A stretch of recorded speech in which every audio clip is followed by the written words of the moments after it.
Bismillahirrahmanirrahim. Assalamualaikum warahmatullahi wabarakatuh. Alhamdulillah rabbillahi robba bil islami dina wa bi muhammadin nabiyya wa rasulah amma ba'd.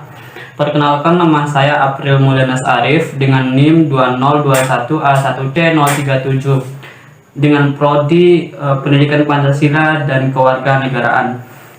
Jadi di sini saya akan menjelaskan tentang teori belajar yang digunakan oleh SMKN 5 Kota Mataram. Ya, jadi kemarin sempat kami berkunjung di sekolahnya dan mencoba untuk menggali informasi tentang kurikulum.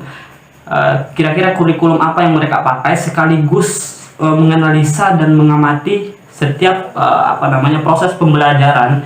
Ya, kira-kira teori mereka yang mereka terapkan itu teori apa? Ya. Jadi secara umum di Indonesia ini banyak sekali ya, sangat beragam teori-teori belajarnya ya, seperti teori humanistik, kognitif, behavioristik ataupun konstruktivistik ya, itu sangat beragam. Tapi yang lebih dominan ya atau biasa digunakan oleh pendidikan di Indonesia ini ada dua, itu seperti kognitif dan juga behavioristik ya. Jadi kognitif ini lebih menekankan kepada bagaimana caranya ya peserta didik itu mampu untuk dibekali pendidikan tentang ilmu pengetahuan ya, lebih ditekankan kepada pengetahuan ya, misalkan contohnya kayak fisika ya, itu dibekali tentang pendidikan. Maka ketika mereka mampu untuk menguasai mata pelajaran fisika itu, maka mereka teori belajarnya itu berarti hasilnya itu maksimal ya. Itu lebih ditekankan kepada bagaimana peserta didik itu menguasai yang namanya ilmu pengetahuan atau materi pembelajaran ya, itu yang pertama. Terus yang kedua yang biasa digunakan itu namanya teori behavioristik ya. Jadi ini lebih ditekankan kepada bagaimana caranya peserta didik itu moralitasnya itu baik nantinya ya, moralitas yang diterapkan di sana ya, itu mampu untuk mengubah peserta didik ya atau siswa dan siswi yang ada di sekolah ya. Itu lebih ditekankan kepada misalkan moralitasnya itu yang awalnya itu kurang baik ya, maka dibekali dengan teori belajar ini sehingga nantinya mampu untuk mengubah ya moralitas yang dimiliki oleh peserta didik tadi ya. Jadi itu secara umum dominan. Nah, terus bagaimana dengan kondisi ya atau porsi daripada SMKN 5 Mataram ini? Kira-kira teori belajar yang mereka pakai itu apa ya?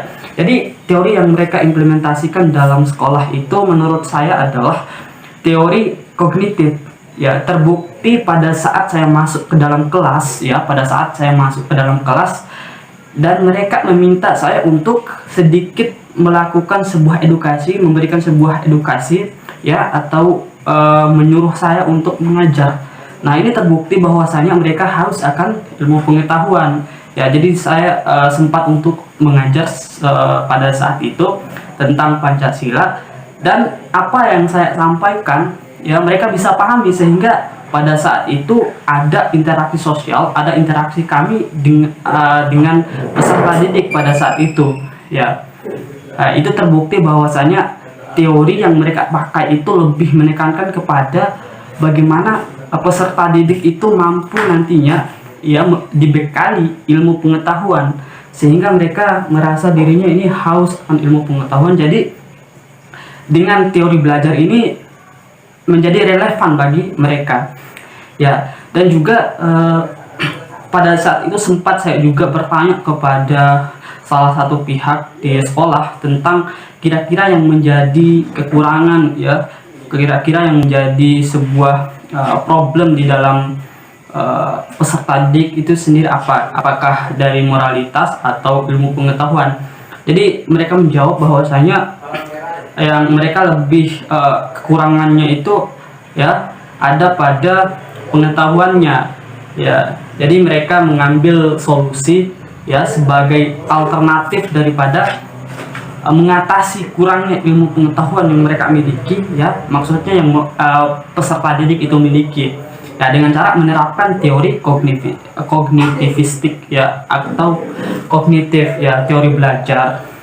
Nah, jadi ini merupakan solusi bagi SMKN 5 Kota Mataram ini ya, menurut saya, karena ini sangat relevan dengan para siswa dan siswi yang berada di dalam berada di dalam ranah ya pendidikan itu, atau di sekolah SMKN 5 Mataram itu. Nah, jadi sekian video tentang teori belajar yang mereka terapkan di SMKN itu, dan mungkin itu saja penyampaian yang bisa saya sampaikan.